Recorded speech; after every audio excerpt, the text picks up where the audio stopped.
زود باش دیگه، زود باش، الانه که برسن. اونا که تازه حرکت کردن. اینو تو بگیر دستت. مامان بدش باشه به من، مامان، بدش به خیلی من. خوب. گوش من بیا نیارش. تو بگیر، بیا. بده من بابا، چی میفهمی؟ ببرش شما. اونور، دورش کن از من. باشه مامان، سرم درد باشه. میگیره. چیزی نمیشه مامان جون.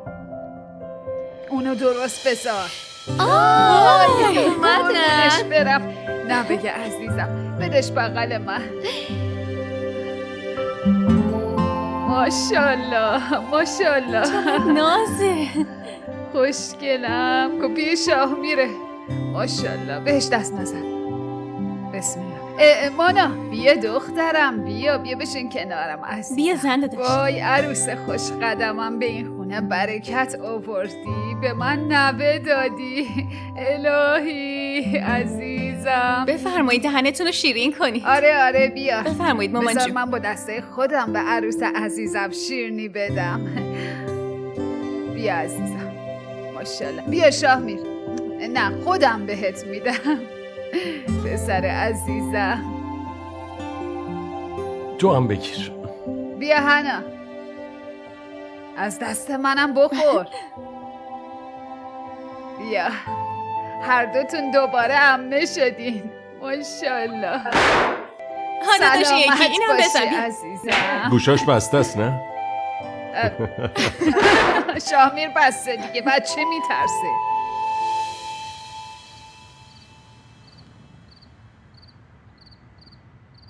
پسر خوشگلم، اینو ببین. ببینش. گریه نکن بابا جون. خیلی کوچیکه. فعلا نمیفهمه.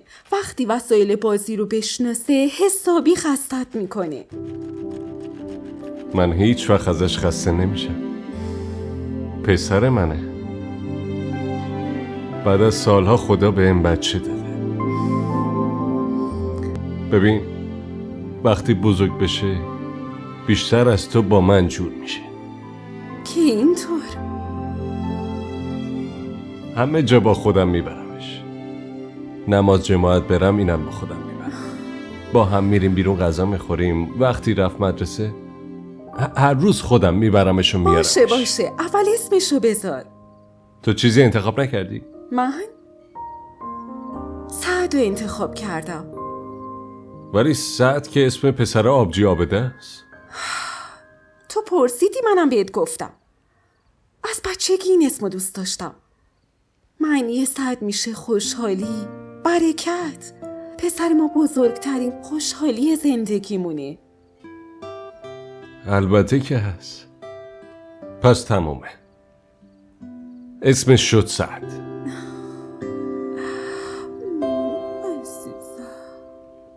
مامان میگم اگه یه وقت ازت پرسیدن بگو اسمشو میذاریم سبحان. نه مامان، صبحان نمیشه بذارن. اسمشو میذاریم صالح.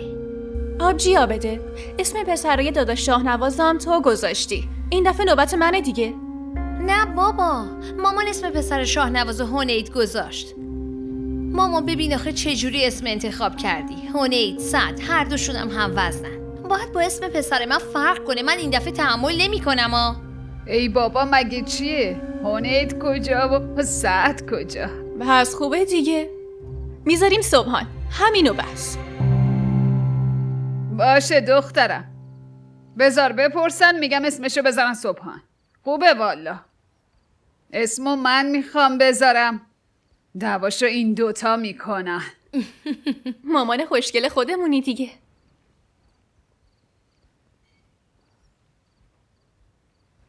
سلام مجدد. تصمیم گرفته شد. ما اسمشو انتخاب کردیم. این شما و اینم سعد.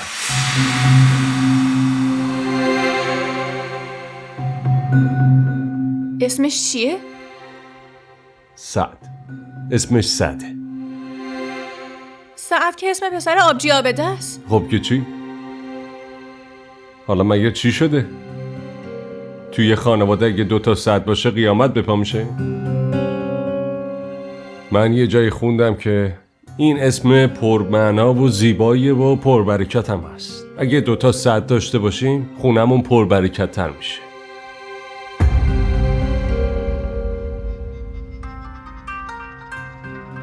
تلفنم داره زنگ میزنه. راستی اومدم بهتون بگم که عقیقه رو شب جمعه برگزار میکنیم. باشه؟ یه چیز دیگه، من ترفیع گرفتم. اینم به خاطر قدم خوب پسرم.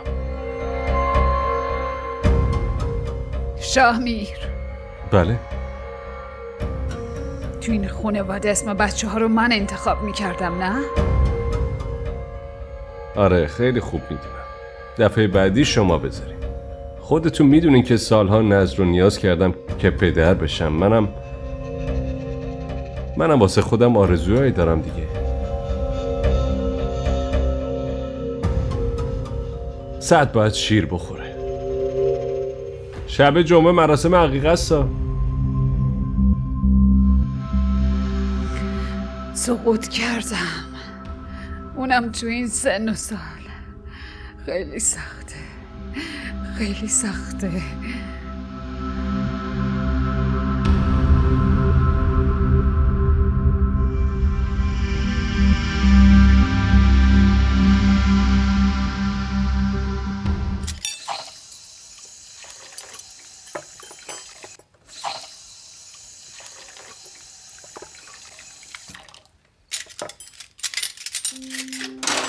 اقباله، میشه این غذا رو برای من گرم کنی؟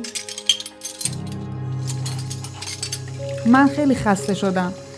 فردا مهمونی عقیقه سعده. تو خونه مراسم داریم. خیلی کار دارم. کی؟ بله خانم. دادا شامیر اسم پسرش رو شبیه اسم پسر آبجو آب بده گذاشتن. میدونین آخه انگار ترفیع هم گرفتن. شما یه کاری کنین، خودتون غذا رو گرم کنین لطفاً.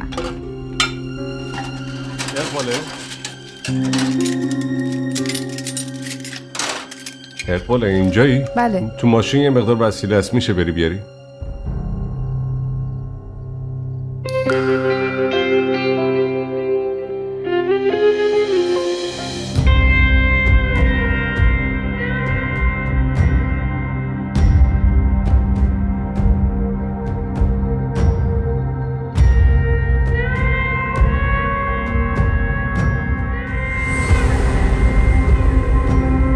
دادا شامیر اسم پسرش رو شبیه اسم پسر آبجو آب بده گذاشتن.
الو.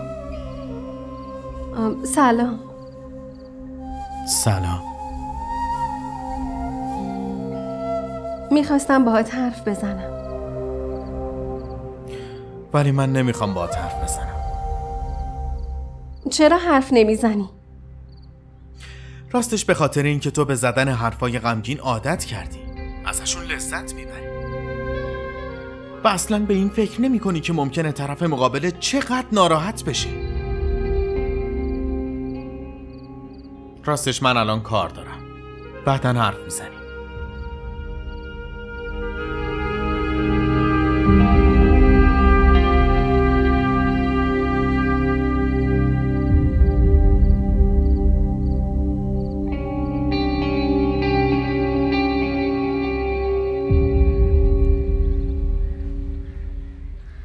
بدجنسی هم حدی داره، پررویی هم حدی داره. اسم پسر منو دزدیده گذاشته رو پسر خودش.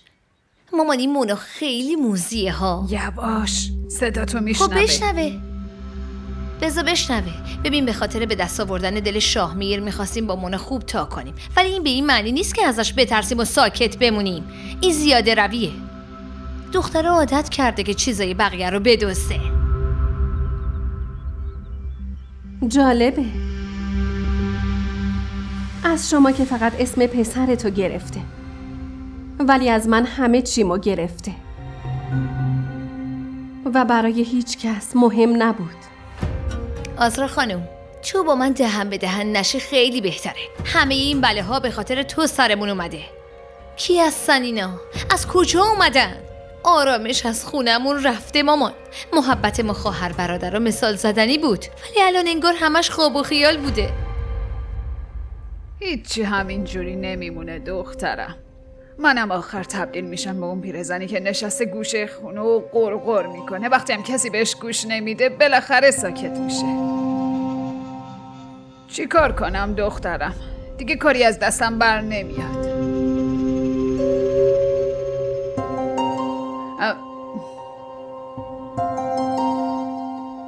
اینو ببین، اینم جاسوس مونا، سر گوشش می جنبه. این مونا مگه کیه؟ همونطور که تب آزرا 4 روزه از سرش افتاد، اینم براش عادی میشه. حالا ببین. آبده من که دیگه گیج شدم دخترم. هر دفعه یه چیزی میگه، هی از این شاخه به اون شاخه میپری. بس کن دیگه دختر. مامان، یه جوری خودتو باختی که انگار دنیا به آخر رسیده. چی بگم مادر؟ کی بود در میزد؟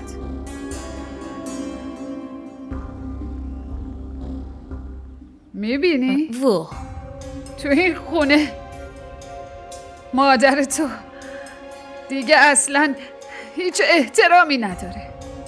دیگه هیچکی به هم گوش نمیده. واقعا که از یه خدمتکار بی ارزشم میترسی؟ صبر کن، الان به حسابش میرسم. اقباله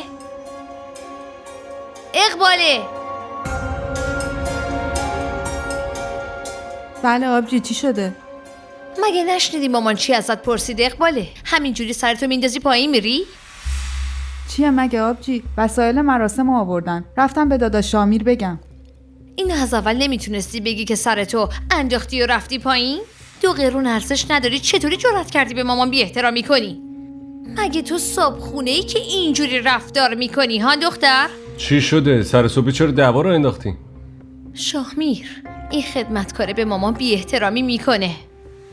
تو برو.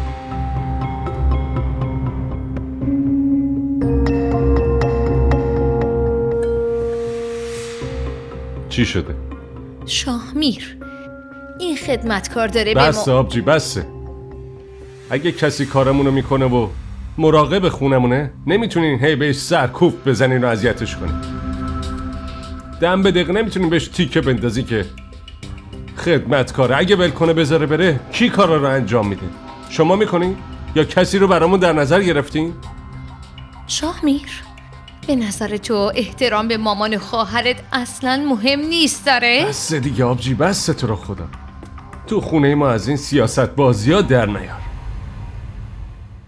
امروز عقیقه پسرمه. لطف کنین بذارین همه چی آروم پیش بره. شما هم سر صبحی به جای اینکه بیاین خونه ما دعوا را بندازین، بهتر مراقب خونه خودتون باشین. پسرم، این خونه یه مرحوم پدرشه، فهمیدی؟ آره میدونم، ولی فعلا رئیس منم.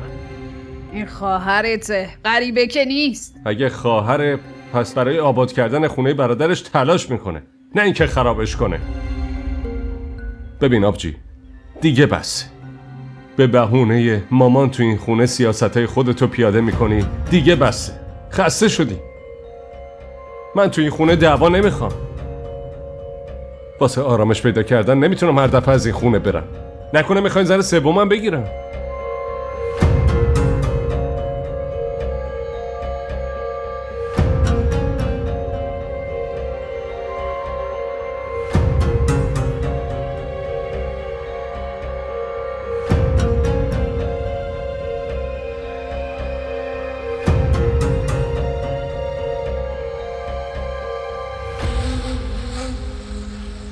چطوری؟ خوبم. شما چطوری؟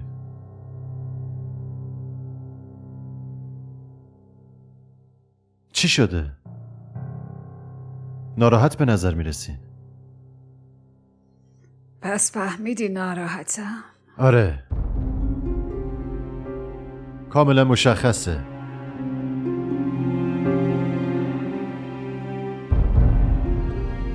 چی شده مامان؟ چرا گریه میکنی؟ پسرم دلم گرفته. حتما یه چیزی شده. پسرم مادرت دیگه توی این خونه ارزش و احترامی نداره. اون همه دبدبه و کبکبه و اباحتم تمام شد. اباحت چیه؟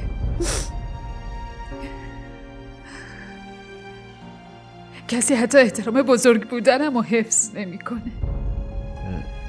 کسی بهتون چیزی گفته؟ نه کسی چیزی میگه،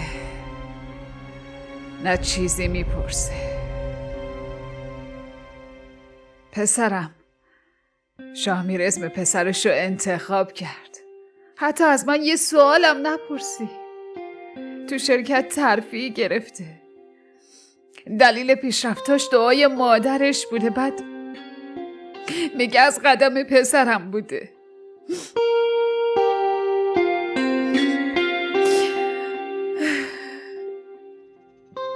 پسرم این خونه دیگه مثل قبلش نیست. تو این خونه دیگه مامانت نیست. یه پیرزن دم مرگ زندگی میکنه. اگه میخواین من با شاهمیر صحبت کنم.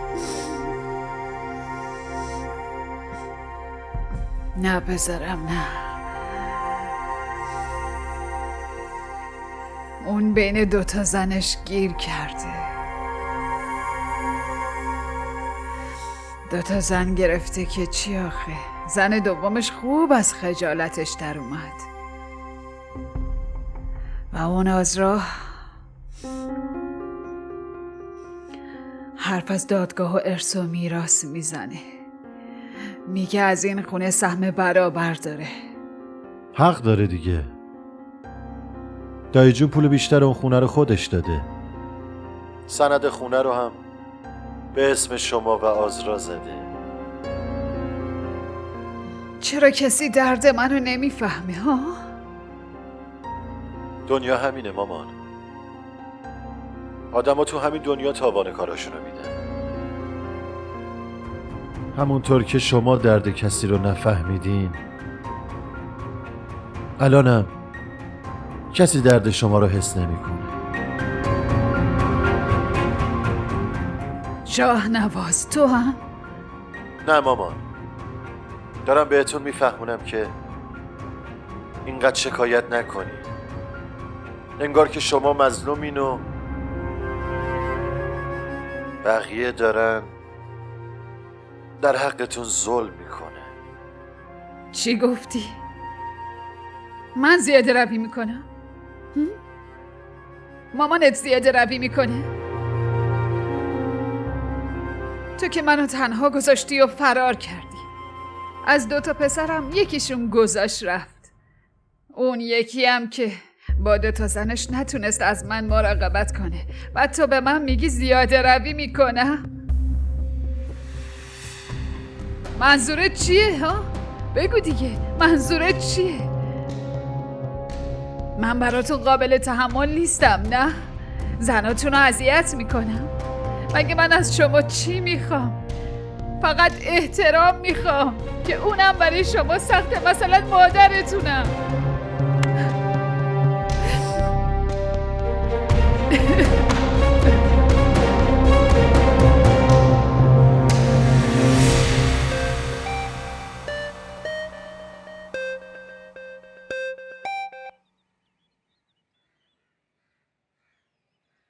بله ندیم بگو. خضر مامانم زنگ زده بود. خب داداش خاله تصادف کرده. چی؟ مامانم؟ من همین الان باید برم. بشین سر جات. من دارم با دوستم میرم. چند نفر دیگم هستن. چه اتفاقی براش افتاده؟ خب اون ظاهرا رفته بود عروسی یکی از همسایه ها. برگشتنی با یه ماشینی تصادف کرده. شماره پلاک هم نداشته. شیشم سیاه بوده.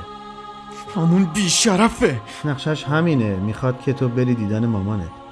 بری تا گیرت بندازه. داداش من باید حتما مامانم رو ببینم. اگه اتفاقی برای تو بیفته اون چیکار کنه؟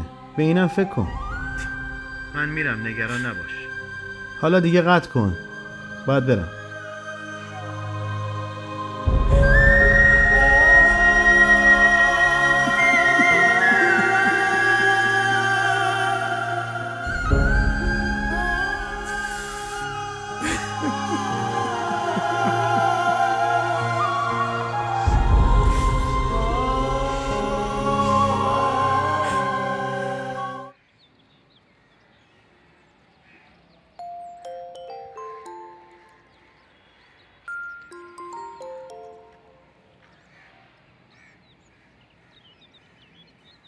بله.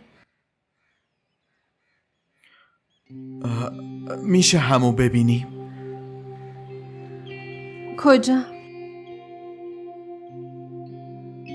بعد از ظهر توی پارک ساعت 6.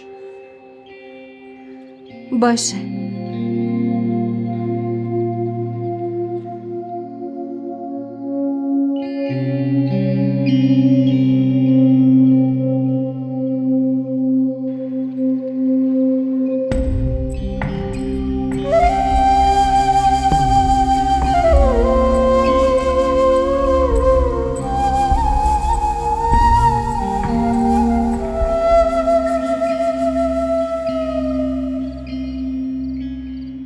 لطفاً بیا بشین.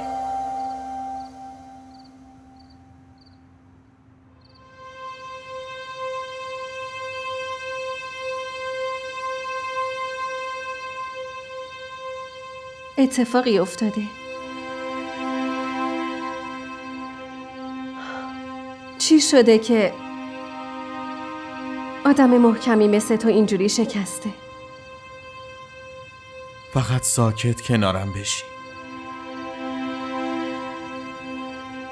من نیومدم اینجا که ساکت بشینم. تو گفتی حرف داری، پس حرف بزن. بعضی از مشکلات یه جورین که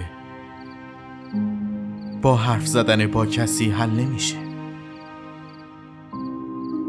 اگه حرف نمیزنی پس چرا به هم زنگ زدی؟ من میرم. نه آزرا، خواهش میکنم بشی.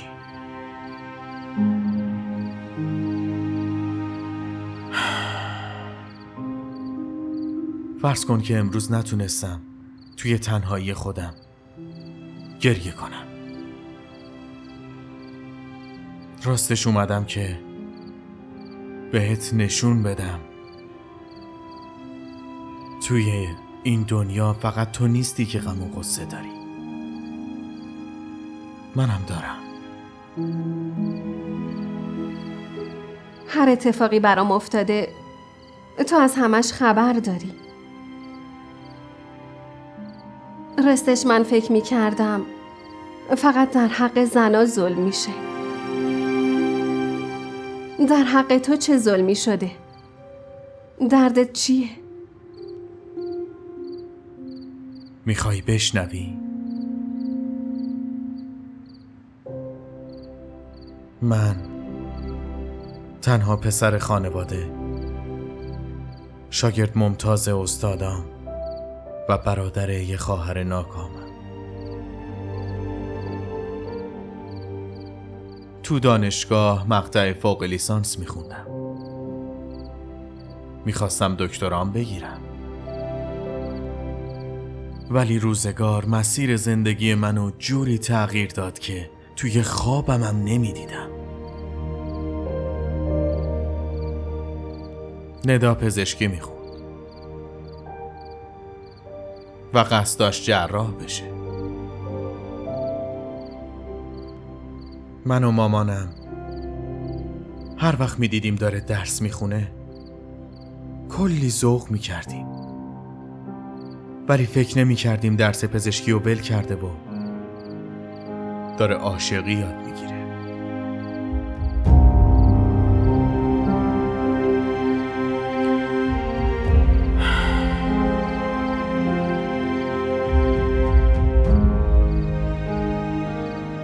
ما هیچ وقت نفهمیدیم که آبجی ندا عاشق شده.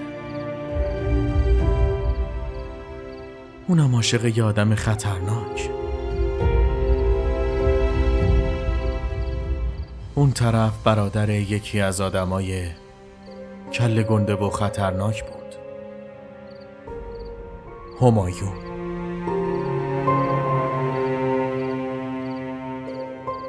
خب خواهرت چی شد؟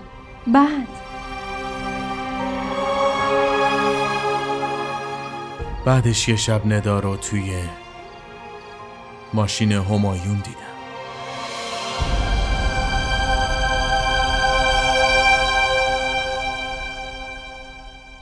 عجبا.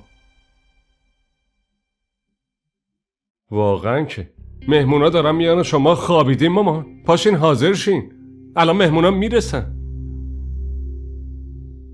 خواهرات تو مراسم شرکت نمیکنن. ازت ناراحتن. عابده میگه که اونو پیش خدمتکار تحقیر کرده. حنا چی؟ اون چطور بدون خواهرش بیاد؟ واه.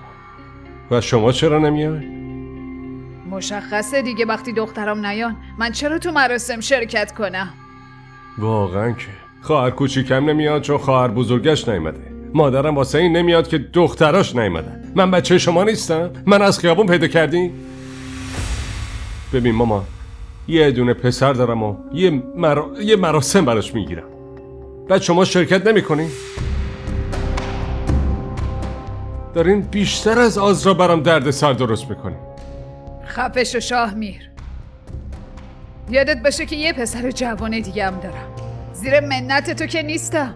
پس بگین اون پسرتون چند روز بیاد و با شما زندگی کنه تا بفهم با 50,000 تا خرجی فرستادن حق پسر بودن و مادر بودن ادا نمیشه. چند روز باهاتون زندگی کنه میفهمه که چه خبره. پدرش در میاد. ببین مامان، دارم واضح میگم، اگه امروز کسی تو مراسم پسر من شرکت نکنه از این به بعدم تو زندگیش از من هیچ توقعی نداشته باشه کمکش کنم.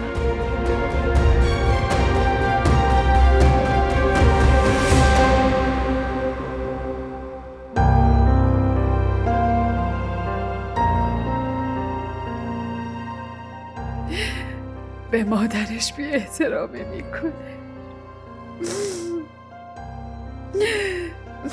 ادب و احترام یادش رفته.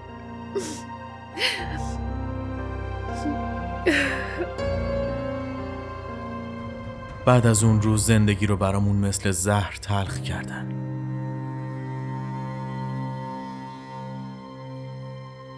وقتی ندا تصمیم گرفت رابطش رو با همایون قطع کنه، بعد از اون هر روز تهدیدمون میکردن. هر روز.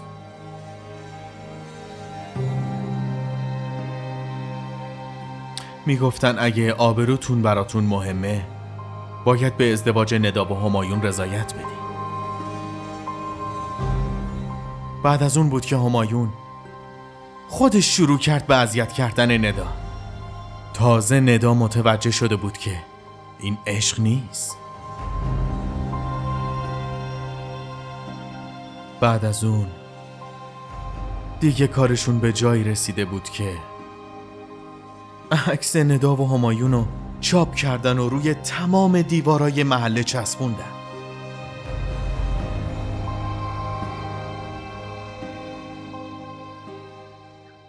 بعد از اون ندا از این آبروریزی انقدر شوکه شده بود که دست به خودکشی زد.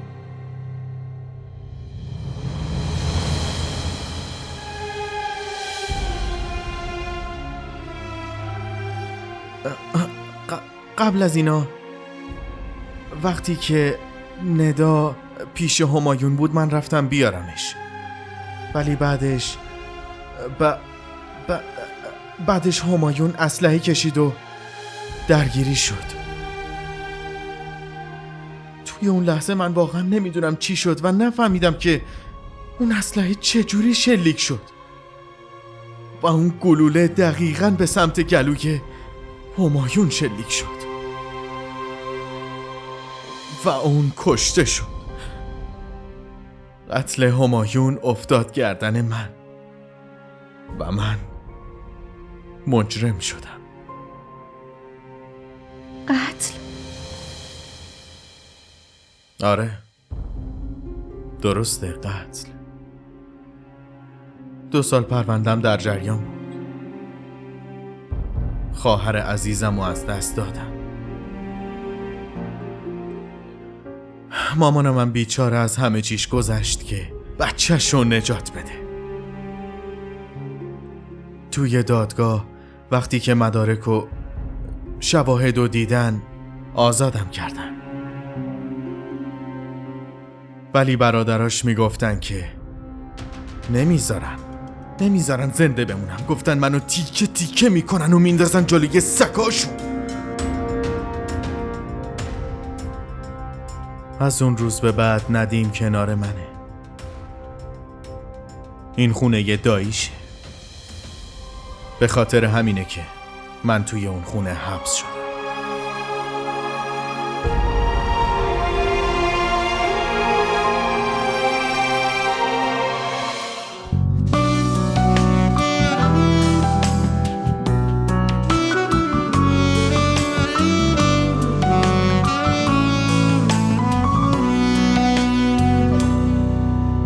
با قاب عکسای قدیمی